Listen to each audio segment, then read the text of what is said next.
Family courts کے اندر ہیں طلاق کے، تو زیادہ نہیں تو 2000 آپ کر لیں کہ جو بغیر کورٹس تک جانے کے پیچھے معاشرے میں ہیں۔ اب ایک تحصیل لیول پر اگر 6000 کی حد تک جو ہے وہ کیسز موجود ہوں طلاق کے، اب آپ اسی شرح کو آگے بڑھاتے جائیں، دیکھتے جائیں کہ ضلع سطح پر، صوبے سطح پر، ملکی سطح پر، اور ایک ایسے ملک میں جو اسلامی ملک ہے اور جہاں رہنے والے 95% لوگ مسلمان ہیں، کلمہ شریف پڑھنے والے ہیں، تو ایسے ملک میں طلاق کی اتنی بڑی شرح، اس کی وجوہات کیا ہیں؟ حالانکہ فرمایا گیا حدیث پاک میں کہ ابغض الحلال، یہ اللہ تعالیٰ جل وعلا کی حلال جو چیزیں ہیں نا، جن کو اللہ نے حلال قرار دیا، تو یہ ان حلال چیزوں میں سے سب سے سخت ترین ناپسند چیز ہے حلال۔ یعنی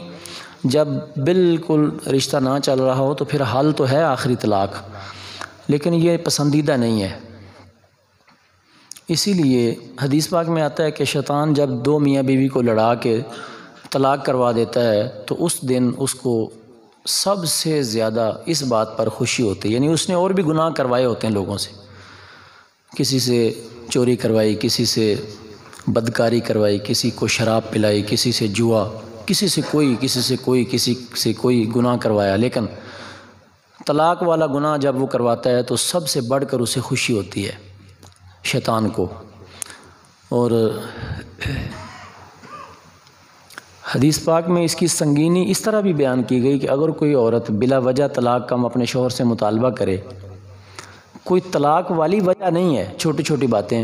معمولی ہلکی ہلکی باتیں ہیں جن کو بیٹھ کر آسانی سے حل کیا جا سکتا ہے،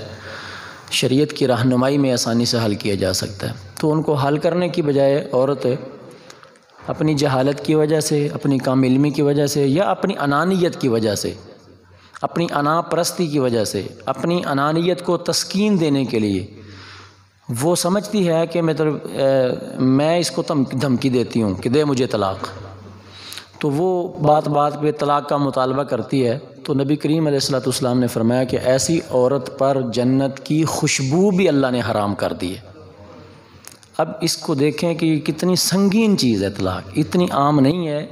اتنی آسان بات نہیں ہے کہ اس کے لیے ہمیں اویئرنیس بھی نہ ہو، ہمارے پاس اس کو سمجھنے کے لیے وقت بھی نہ ہو، نہیں، یہ بہت اہم مسئلہ ہے،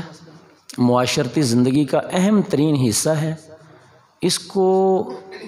اسی طرح سمجھنا ضروری ہے جس طرح نماز کا سمجھنا ضروری ہے، زکوٰۃ کا سمجھنا ضروری ہے، روزے کا سمجھنا ضروری ہے، حج کا سمجھنا ضروری ہے۔